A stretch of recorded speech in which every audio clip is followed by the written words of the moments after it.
High dear students. So రేపు ఒకటో తేదీని తీసుకున్న వాళ్ళమా షెడ్యూల్ రెడీ చేసుకోండి. మీరు షెడ్యూల్ ప్రింట్అవుట్ తీసుకోండి, మెటీరియల్ కూడా ప్రింట్అవుట్ తీసుకోండి. ఓకే, మీకు ఆల్రెడీ షెడ్యూల్ పంపించాను. ఎవరికైనా ఇంకా షెడ్యూల్ రాకపోతే కనుక నాకు ఒకసారి వాట్సాప్ పెట్టండి. నేను మళ్ళీ చెప్తున్నాను, నేను ప్యూర్లీ తెలుగు మీడియంలో మాత్రమే ఇస్తాను. ఇంగ్లీష్ మీడియం వాళ్ళు ఫోన్ చేయొద్దు. నేను చాలా వీడియోల్లో చెప్పాను. ఓకే, సో ఈరోజు ఏంటంటే కనుక చాలామంది మీరు చూసే ఉంటారు, ఒక 3-4 నోటిఫికేషన్లు రెడీ అయ్యి బోర్డర్కి వచ్చి జాబ్ పోగొట్టుకుంటూ ఉంటారు. ఓకేనా, సో ఇక్కడ ఏంటంటే కనుక topic winners and losers. Okay, win అయిన వాళ్ళు, లాస్ అయిన వాళ్ళు, దాని మీనింగ్. ఓకే, లూజ్ అయిన లాస్ట్ ఎగ్జామ్లో ఫెయిల్ అయిన వాళ్ళు. ఓకే, ఇప్పుడు ఏంటంటే కనుక వీళ్ళిద్దరి మధ్య తేడా ఏంటంటే,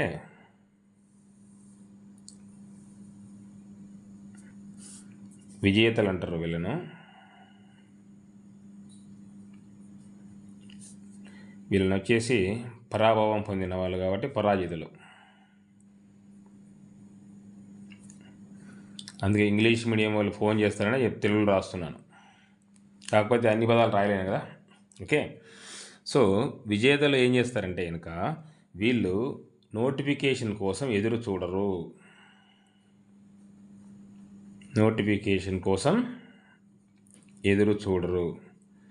వీళ్ళు నోటిఫికేషన్ కోసం ఎదురు చూస్తారు.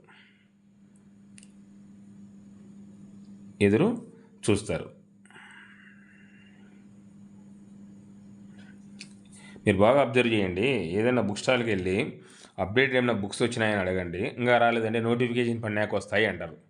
మీరు బాగా అబ్జర్వ్ చేశారంటే. ఓకేనా, సో కాబట్టి ఎప్పుడే కానీ వీళ్ళు మాత్రం విన్ అవుతారు, వీళ్ళు విన్ కాలేరు.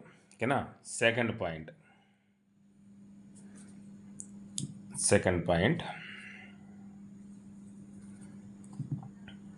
వీళ్ళు సిలబస్ను 100% కవరప్ చేస్తారు. వీళ్ళు 60%, 70% కవరప్ చేసేసి ఎగ్జామ్ అయితే ఆడ పోయేసరికి 30%, 40% పెడతారు మార్క్స్. కవరప్ చేసేది అని చెప్పేది చదవడం. ఓకేనా, సో నెక్స్ట్ థర్డ్ పాయింట్,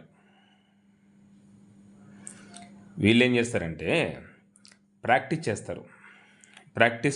చేస్తారన్నమాట. ఎక్కువగా మాక్ టెస్ట్లు కానీ ఏదైనా వాటర్ ఇట్ ఈస్, వీళ్ళు ప్రాక్టీస్ చేస్తారు. వీళ్ళు కూడా ప్రాక్టీస్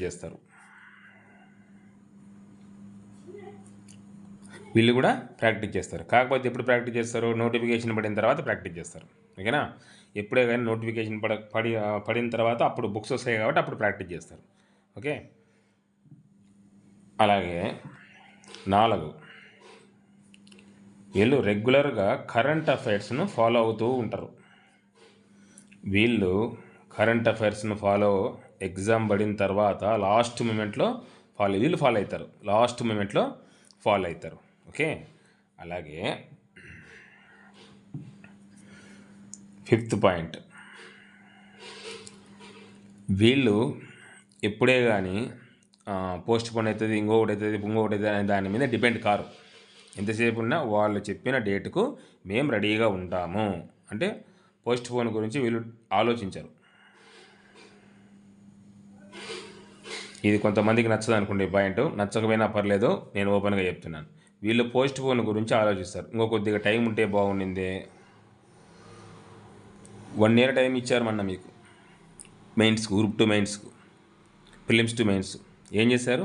సో నెక్స్ట్ పాయింట్ ఏంటంటే కనుక 6th పాయింట్, వీళ్ళు ఎగ్జామ్ హాల్లో ఎంతవరకు తెలుసో అంతవరకు మాత్రమే బబ్లింగ్ చేసి వస్తారు. ఓకేనా, అంటే 50-50 కూడా రుద్దుతారు. ఎంతవరకు తెలుసు మాత్రమే అంతవరకే బబ్లింగ్ చేస్తారు. అంతేగాని దాన్ని ఏమంటారు, అన్ని దాంట్లో రుద్దరు. ఎంతవరకు తెలుసో అంతవరకే. కానీ వీళ్ళు ఏం చేస్తారు తెలుసా, మొత్తం రుద్దేస్తారు. నెగిటివ్ మార్కింగ్లో, నేను చెప్పేది నెగిటివ్ మార్కింగ్లో మొత్తం రుద్దేస్తారు. దానివల్ల ఏమవుతుందంటే వీళ్ళు చదువుకునే 60-70% మార్కుల్లో నుంచి కూడా వాళ్ళు కట్ అయిపోతాయి. అంతే కదా, కష్టపడి మేలుకొని చదువుకున్న మార్కుల్లో కూడా కట్ అయిపోతాయి.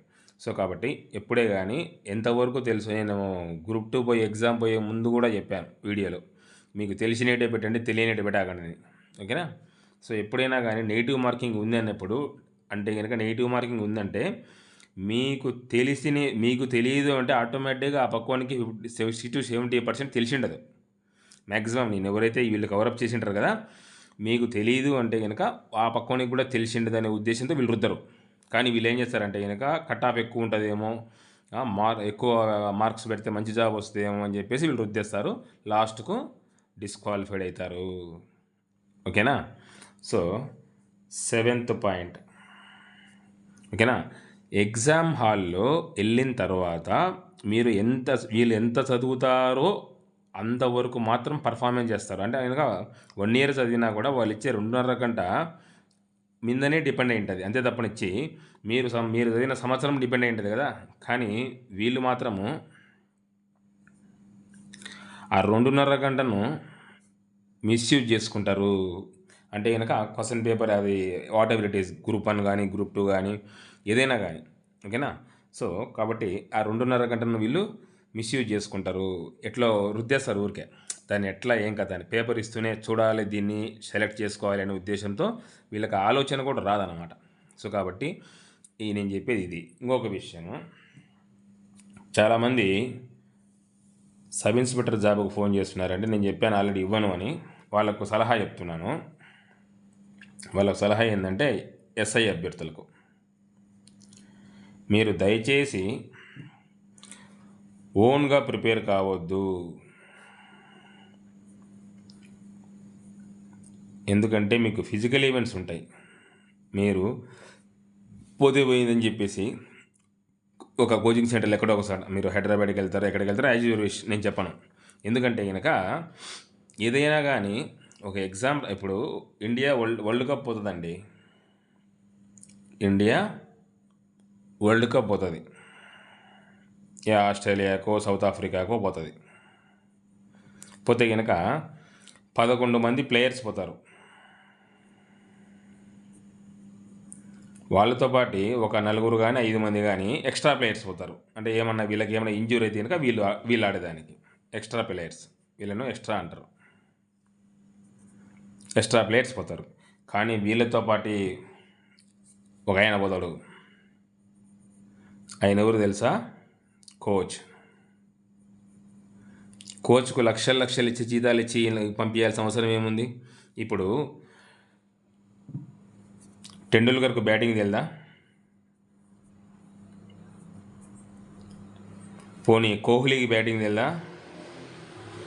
పోనీ రోహిత్ శర్మకు బ్యాటింగ్ తెలుదా? 3 డబుల్ సెంచరీలు కొట్టాడు వన్డేలలో. వీళ్ళకి తెలీదా బ్యాటింగు? కోచ్ ఎందుకు? ఎందుకంటే కనుక ఆయన గురువు అనేవాడు ఒకరు ఉండాలి అని చెప్పేసి పోతారు. కాబట్టి నేను చెప్తున్నా, ఎస్ఐ కానీ కానిస్టేబుల్ ప్రిపేర్ అయ్యే వాళ్ళు ఖచ్చితంగా కోచింగ్ తీసుకోండి. మేము ఆల్రెడీ ప్రిపేర్ అయ్యాం, గ్రూప్ 2 ప్రిపేర్ అయ్యాం కదా, మళ్ళా దీనికి ఎందుకు అనే అవసరం అనే దానికి పోవద్దు. ఇది not only sub inspector, DSC వాళ్ళకు కూడా చెప్తున్నాను. నేను 2 దాంట్లోకి ఇవ్వను, మళ్ళీ చెప్తున్నాను, వీళ్ళు ఎవరు కానీ నాకు కాల్ చేయొద్దు. ఓకే. డిఎస్సి వాళ్ళకు కూడా చెప్తున్నాను. ఎందుకంటే గురువు లేని విద్య గుడ్డి విద్య. ఓకేనా.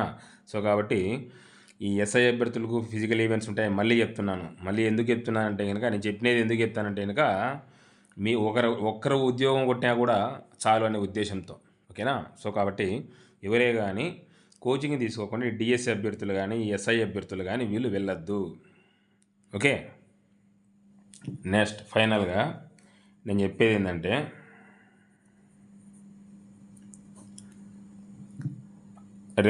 రేపు సెప్టెంబర్ 1వ తేదీ నుంచి షెడ్యూల్ స్టార్ట్ మీకు తీసుకున్న వాళ్ళకు